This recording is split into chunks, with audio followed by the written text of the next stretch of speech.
say, hey, Bitcoin at 50,000 is not a threat to the dollar. And you and I were kind of like, oh yeah, as that Bank of Kenya guy a couple of weeks ago who capitulated. And of course, now they're bringing Bitcoin into Kenya as a reserve currency. So let's get into that here a little bit and share with the audience what potentially is really happening here behind the curtains at that level. What's actually happening is it's hyperinflation. Because they've had cryptocurrencies, they were able to divert the hyperinflation into areas that weren't visible to the public. Now it's starting to become visible to the public because there's literally no more spillover. And so you're seeing gas prices rise, you're seeing food prices rise. Anything connected to the dollar is running into trouble. So the rupee is starting to run into serious problems again. And their solution now is to try and ban Bitcoin in their country. And that will fail, because what it will do instantly provide the Streisand effect, and everybody's going to flee into Bitcoin because the rupee is not worth anything. It's less than anything because the US dollar is not worth anything, and it's basically at the same level as that. So as the currencies crash, we're going to get into a very ugly and troubling time. It does not have to be dominating. We can fix it. It's a matter of us having followed a bunch of people walking around in clown shoes far too long, and we need to get serious about this and get people like Reggie to come on in and start restructuring for hard money that can last. Right, absolutely. And I had tweeted this earlier. Yeah, just ask Kenya. Can government stop Bitcoin?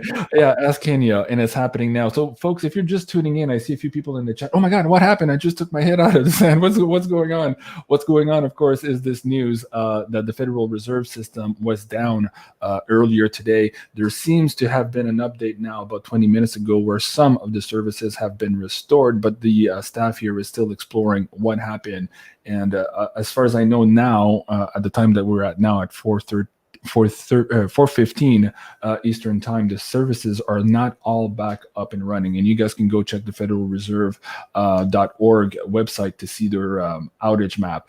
So Clif, maybe as we round out the last portion of the show here, you were tweeting earlier when you got home today too, and I know you're incredibly busy, but you tweeted this out about running your reconciliation program and seeing if this emotional tensions are indeed rising as forecast. So can you maybe either give us a few hints of what's going on here at your level? Yeah, what I did was you run the sweeper programs and then you run the analysis programs. So I ran the sweeper programs and then I ran reconciliation analysis as opposed to forecasting analysis. The reconciliation analysis is basically like the forecasting analysis. It's just trying to confirm certain key levels within the language off of that. And we do indeed see that there has been a rapid, because it came up over a course of a couple of hours, and a very large rise in emotional tension all around economics at the moment, and basically all around the dollar. And as a result of that, I'm quite confident that we'll see the rest of that forecast play out, because in immediacy data, there's really not a lot of room for error in terms of the flow, because you're only dealing with a month at a time, maybe 6 weeks in a far extension. So it's easier to get the building tension. So I think we're into a period of time where we'll see the Federal Reserve up and down, up and down, up and down, crashing every other day, or in some other way looking very, Kenya-like, right? So our Kenya-like Federal Reserve is going to have a crisis that appears to extend beyond March 25th, and it starts to multiply. Any crisis that goes on that long, you can be absolutely sure it's going to flatten out and spread out into very many more areas in order that it might be sustained. So I suspect that anything that the Fed says about their recovery will be very short-lived indeed, and they may have to repeat, we're down again, and then we're back again, we're down again, that kind of thing. Or there may be some level of data corruption in the back side. So if they come up and stay up, then let's look for hints and leaks about things not being right on the back side, the database side of the Fed. Let's get into here. You talked about the fact that this can go a lot further, and your immediacy data only goes out about a month, maybe a month and a half in terms of being it reliable. But if it does go out longer, there's this concept too that the longer we're in crisis or in time under tension, we get into this law of unintended consequences. Everything starts to pile up, right? So get Right. into past Webbot reports about $600 silver, and talk about these self-organizing communities that start to really build from the ground up here, and see how this might be what is currently forming now just below our feet as Oh, this. well, we've had massive examples of the SOCs. There were self-organizing collectives. Okay, Right. I didn't use the term communities.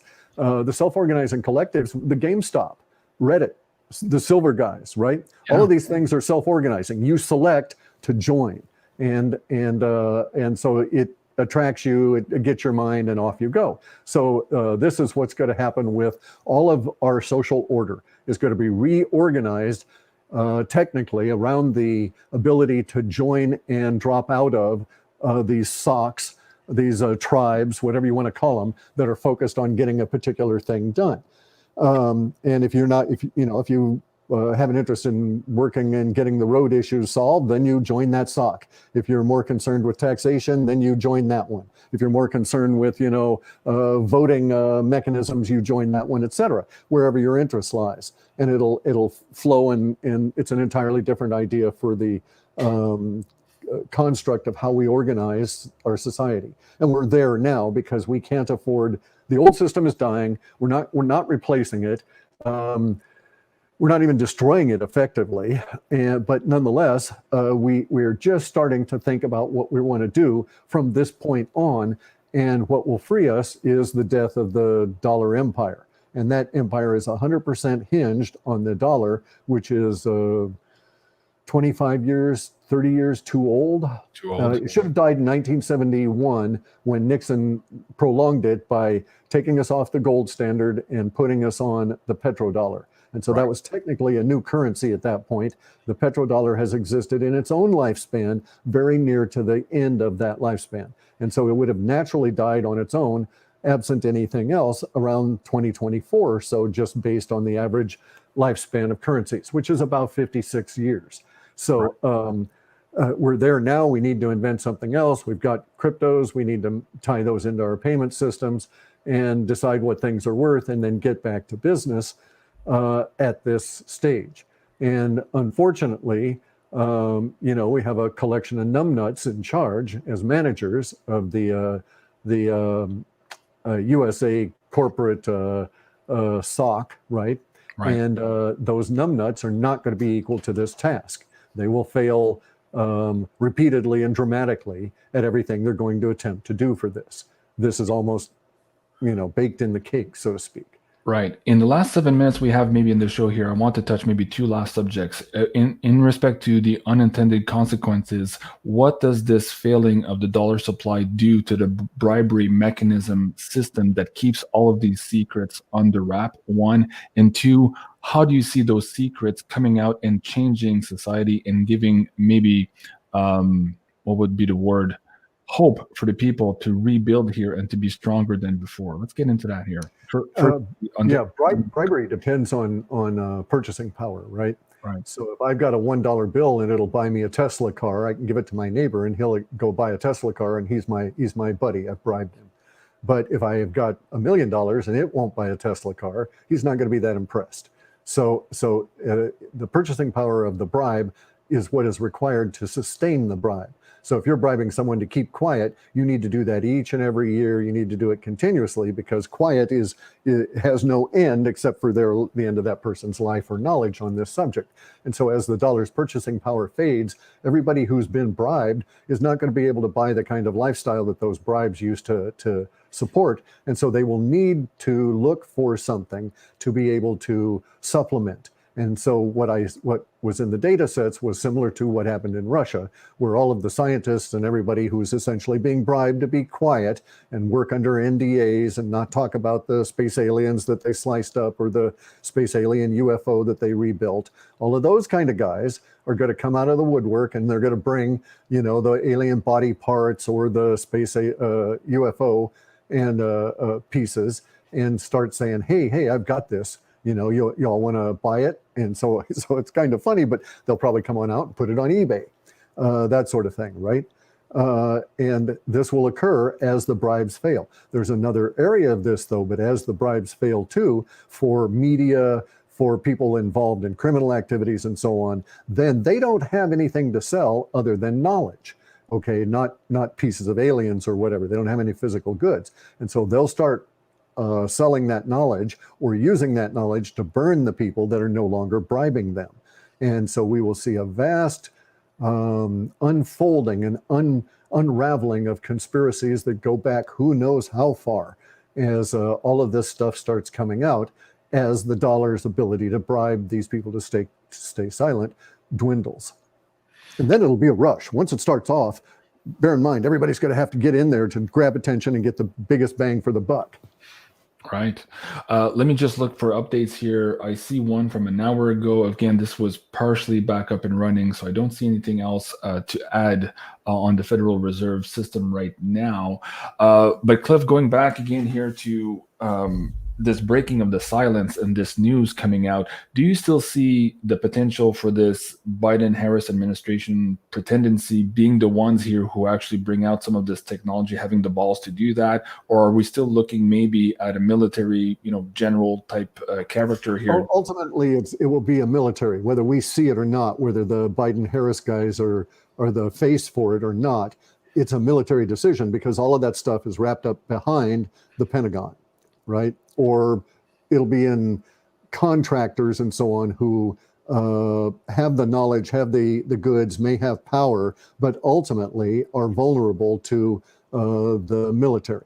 Ultimately, they will have to do what the military says, because some of these contractors that are involved with the rebuilding of UFOs and so on have got, hundreds and hundreds of other operations doing mundane things for the government.